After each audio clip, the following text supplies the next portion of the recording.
Китай отправил войска в Беларусь и защищает Таджикистан, Краснодарский край РФ охвачен огнем и катастрофическая ситуация для ВСУ. В эфире «Нехта» самые важные и интересные новости к этому часу.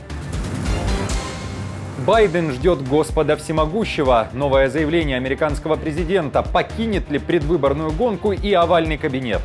Господь Всемогущий не сойдет. Территориальные потери. Российские войска продвинулись в нескольких населенных пунктах Донецкой области. В ВСУ заявляют о новой тактике использования дронов. Есть ли шанс остановить нашествие БПЛА? У нас большая такая катастрофическая ситуация в направлении Очеретина. Россия должна вывести войска из Украины в течение ближайших 2 месяцев. Чего требует в ООН? Какова реальность на самом деле? Будет ли большое отступление РФ к сентябрю? Друзья, всем привет! Буду рад вашему лайку, подписке и репосту. Вы прекрасно знаете, что для нас это крайне важно. Оставляйте также свои комментарии и спасибо вам за обратную связь. Об актуальных и важных событиях прямо сейчас начнем. Новые цели и новые удары. Беспилотники наделали шума в Краснодарском крае РФ. В ночь с пятницы на субботу российское ПВО вновь пропустило удары по нефтебазам. Воздух! Воздух! Сюда, давай, за бетонную стену, кто? Взрывы звучали в Ейском, Ленинградском и Павловском районах Краснодарского края. Россияне заявляют, что дроны сбивали, но обломки удивительным образом попали четко по резервуарам с топливом. Кроме того, была уничтожена вышка связи. И вновь-таки в российском Минобороны своя правда и своя реальность. Там ни слова о проблемах на юге страны. В ведомстве Белоусова говорят, что занимались якобы уничтожением беспилотников в других областях РФ. Дежурными средствами ПВО уничтожены 7 БПЛА над территорией Курской области и 1 БПЛА над территорией Белгородской области. В Украине тем временем тоже было неспокойно. Из Курской области и Крыма для ударов по украинским городам также были запущены дроны. Всего было 27 единиц. В Украине заявляют, что сбить удалось 24 БПЛА типа «Шахед». Украинское ПВО работало в Днепропетровской, Запорожской, Херсонской, Харьковской, Донецкой, Сумской, Черниговской, Винницкой, Киевской, Кировоградской, Николаевской и Полтавской областях. В Укрэнерго заявили, что прилет одного из дронов пришелся по энергообъекту в Сумской области. Как результат, без света остались жители Сум и отдельных районов Харьковской области. Оккупанты продвигаются вперед на восточной линии фронта. О том, где идет наступление путинских войск, пишет украинский мониторинговый канал Deep State. Аналитики сообщают о том, что российским оккупантам удалось продвинуться в населенном пункте Нью-Йорк, Дружбе и Новоселовке 1. Это Донецкая область. О проблемах и на других участках фронта в Донецкой области говорят военные эксперты. В частности, проблемы существуют из-за тактики россиян по использованию дронов на линии фронта. Мы масштабируемся, и мы, и они, но они это делают просто быстрее, потому что, я уже не раз говорил, это не в укор нам. Просто большая страна, большой ресурс, и финансовый ресурс, и человеческий ресурс. И самое главное, это близость к Китаю, близость логистики. Мы очень страдаем от этого, у нас логистика длинная, плюс периодически возникают всякие проблемы организационные с этой логистикой. Российская Федерация здесь гораздо проще. И сейчас, я могу сказать, последние 3 недели у нас большая такая катастрофическая ситуация в направлении Очеретина. Там они, используя дроны с нестандартными частотами, которые, скажем так, летают на диапазоне 400-500 МГц, это нестандартный вообще диапазон, они порядка 5 дней выносят нашу логистику, все дороги, потому что мы к этому оказались не готовы, у нас нет рэп-средств на этот диапазон. И это сейчас большая беда, то есть думаем, что с этим делать, потому что фактически там россияне устроили сафари на этом участке, пользуясь тем, что диапазон уникальный. Я хочу сказать нашим слушателям, что мы не можем закрыть рэпом все на свете. В ООН надеются, что Россия выведет свои войска из Украины в течение ближайших 2 месяцев, то есть до осени, и начнет соблюдать положение Устава Организации Объединенных Наций. В ООН говорят, что не имеют сейчас средств принуждения как к России, так и к любой стране, но есть резолюции, на которые РФ, как член этой организации, должна реагировать. Об этом заявил председатель Генассамблеи ООН Денис Фрэнсис. Он также признается, что Москва вряд ли пойдет на то, чтобы вывести оккупантов из Украины. Не сомневаюсь, что повестка дня ООН и в дальнейшем будет отражать важность войны в Украине. Этот вопрос никуда не исчезнет, пока мы не видим никаких признаков для этого. Мы надеемся, что российские власти решат вывести свои войска до сентября этого года или раньше. Но исходя из того, что мы видели, нет никакой гарантии, что это произойдет. Этот вопрос останется приоритетным в повестке дня Генеральной Ассамблеи ООН.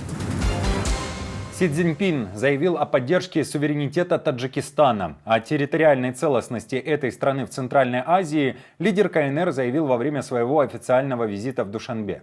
Западная пресса пишет о редком визите товарища Си в соседнюю страну и интересных заявлениях, которые там прозвучали. В частности, о расширении дипломатических отношений с Таджикистаном. Помимо этого, Си Цзиньпин признался, что окажет поддержку, цитата, «по защите национальной независимости, суверенитета и территориальной целостности». Очевидно, что китайский лидер отправил сигналы всем, кто пытался положить свой глаз на земли этой страны. Напомню, несколько месяцев назад в отношениях РФ и Таджикистана появилось определенное напряжение. В МИДе Таджикистана рекомендовали своим гражданам воздержаться от поездок в Россию. Такие рекомендации появились из-за отношения россиян к таджикистанцам. Граждане этой страны были причастны к теракту в Крокус-Сити-Холле. Джо Байден выйдет из предвыборной гонки, если этого захочет Господь Всемогущий. Об этом действующий глава Белого дома заявил в первом своем интервью после провальных теледебатов с Трампом. Судя по заявлениям Байдена, он собирается идти до победного конца. Я понимаю, что вы хотите остаться в гонке, но уверены ли вы, что только вы можете победить его? Я уверен в двух вещах. Я самый квалифицированный человек, чтобы победить его, и я знаю, как добиться своего. Если бы Господь Всемогущий сошел и сказал: «Джо, выходи из гонки», я бы вышел из гонки. Господь Всемогущий не сойдет. Тем временем Вашингтон-Пост пишет, что Байдена уже открыто попросили уйти те, кто донатил и поддерживал его в предвыборной гонке. О том, что он должен уступить место другому представителю Демократической партии, говорится в письме, которое направили Байдену группа доноров, общественных лидеров и известных бизнесменов.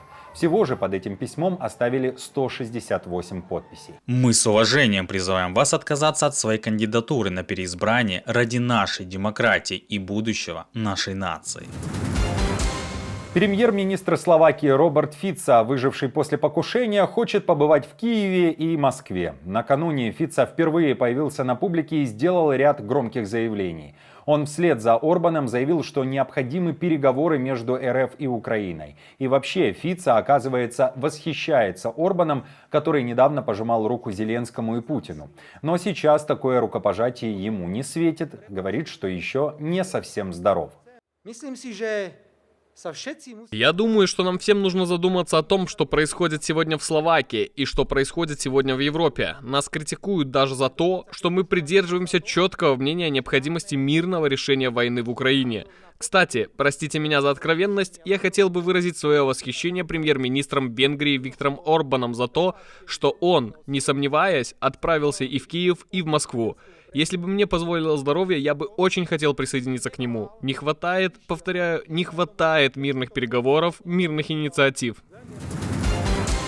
Китайские военные зачастили с визитами в Беларусь. Лишь 3 июля представители армии КНР принимали участие в параде Лукашенко в центре Минска, а теперь уже 6 июля ведомство Хренина отчиталось, что теперь военнослужащие Народно-освободительной армии Китая прибыли в республику для совместных учений. В Минске говорят, что антитеррористическая тренировка будет длиться с 8 по 19 июля и якобы должна помочь обмену опытом и, цитата, «создать фундамент для дальнейшего развития белорусско-китайских отношений в сфере совместной подготовки войск». Каким опытом решили делиться белорусские военные, в Беларуси не уточняют. По информации же мониторингового канала «Белорусский Гаюн», самолет с военными Китая приземлился на военном аэродроме Барановичи.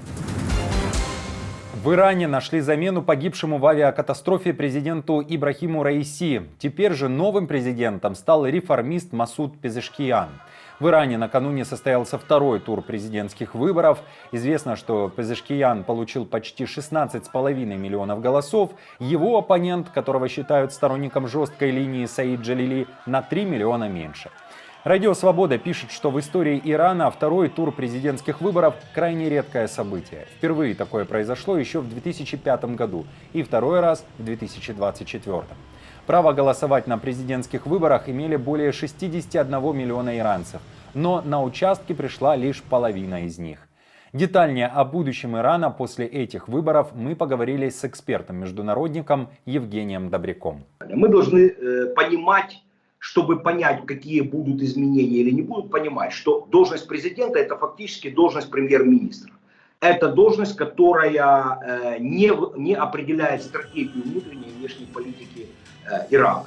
Всю систему управления, всю систему стратегического планирования внешней и внутренней политики определяет Рахбар, верховный лидер Аятолла Али Хаменеи, и структуры, которые вокруг него. Это муллы, которые вокруг него, это корпус стражи исламской революции, это Бесидж организация, это полиция нравов шариатская и все структуры, которые с этим связаны.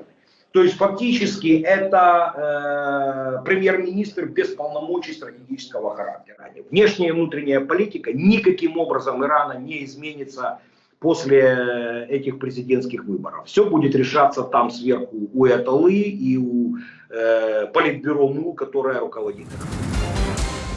Друзья, спасибо вам за поддержку, вы наша опора. И напомню, что ваша помощь и участие помогает нам делать работу и видеться с вами каждый день.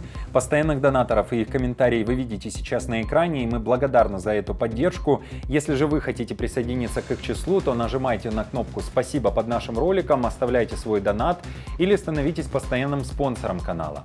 Мы с командой продолжаем следить за самыми важными новостями. Оперативную информацию от Нехта ищите, как всегда, в телеграм-каналах или на платформе X. Спасибо за доверие и то, что остаетесь с нами. До новых встреч и хороших вам новостей.